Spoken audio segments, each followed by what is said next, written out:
Bismillahirrahmanirrahim. Assalamualaikum warahmatullahi wabarakatuh.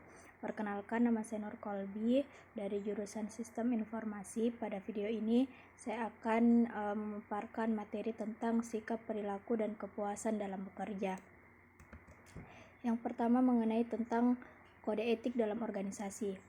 Jadi etika profesi atau kode etik profesi dalam organisasi merupakan acuan perilaku individu atau perusahaan dan dianggap sebagai perilaku yang diikuti oleh anggota dalam kegiatan profesional.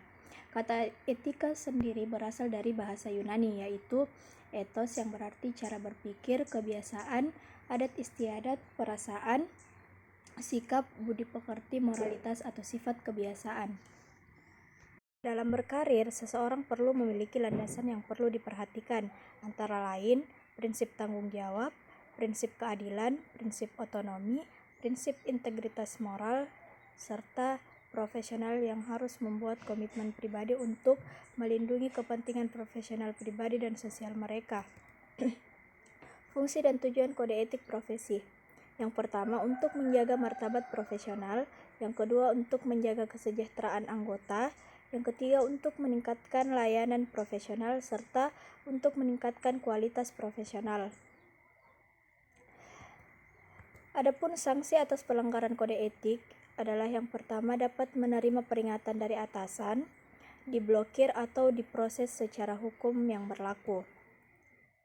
Kemudian materi kedua tentang arti kepuasan kerja.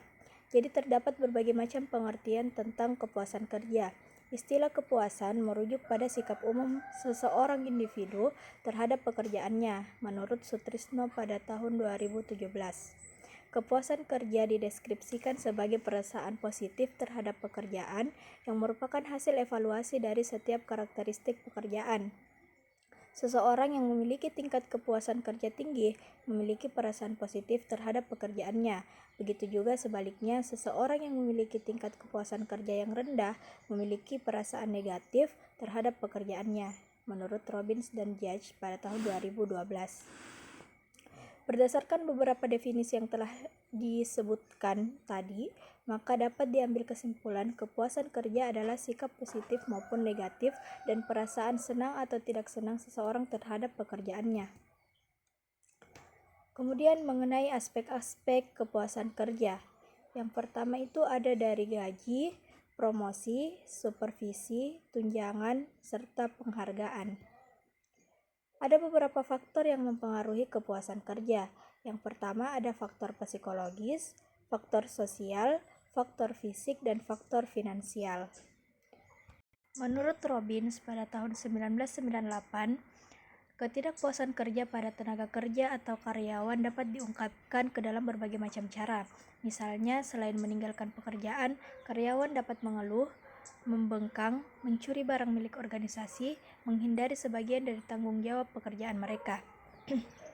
Ada 4 cara mengungkapkan ketidakpuasan karyawan. Yang pertama, keluar, di mana ketidakpuasan kerja diungkapkan dengan cara meninggalkan pekerjaan termasuk mencari pekerjaan lain.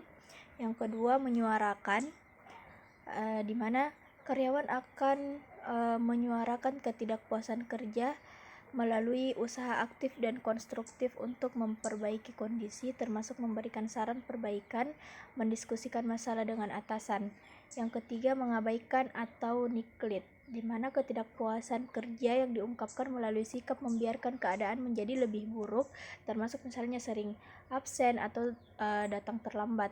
Upaya berkurang kesalahan yang dibuat makin banyak.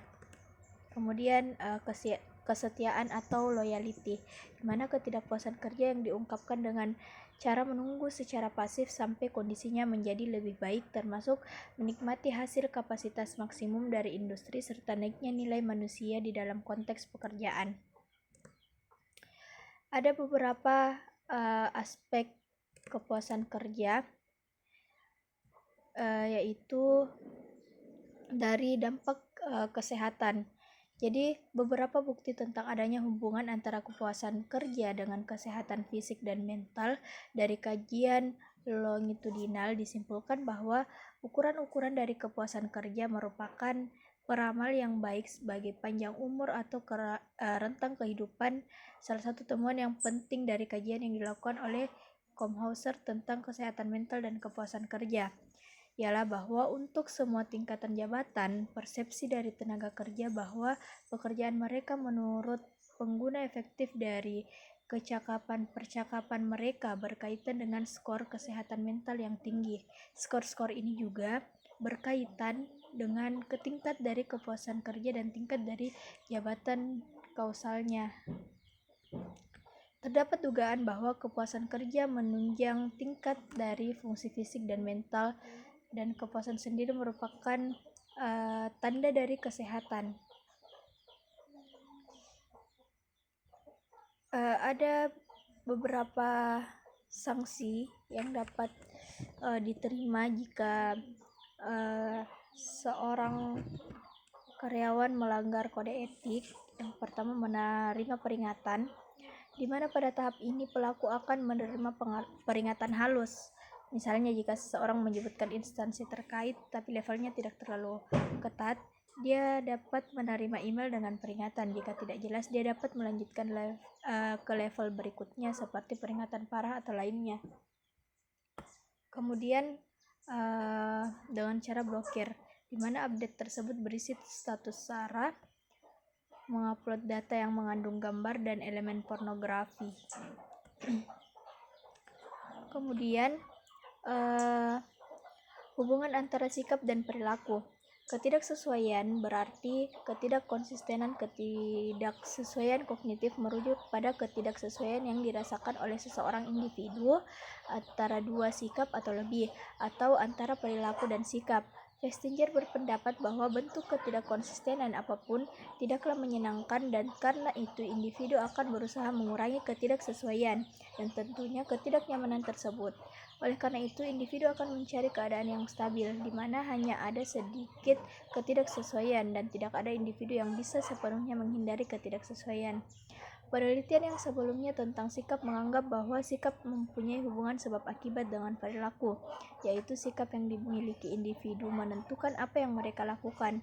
Namun, pada akhir tahun 1960-an, hubungan yang diterima tentang sikap dan perilaku ditentang oleh sebuah tinjauan dari penelitian. Berdasarkan evaluasi, sejumlah penelitian yang menyelidiki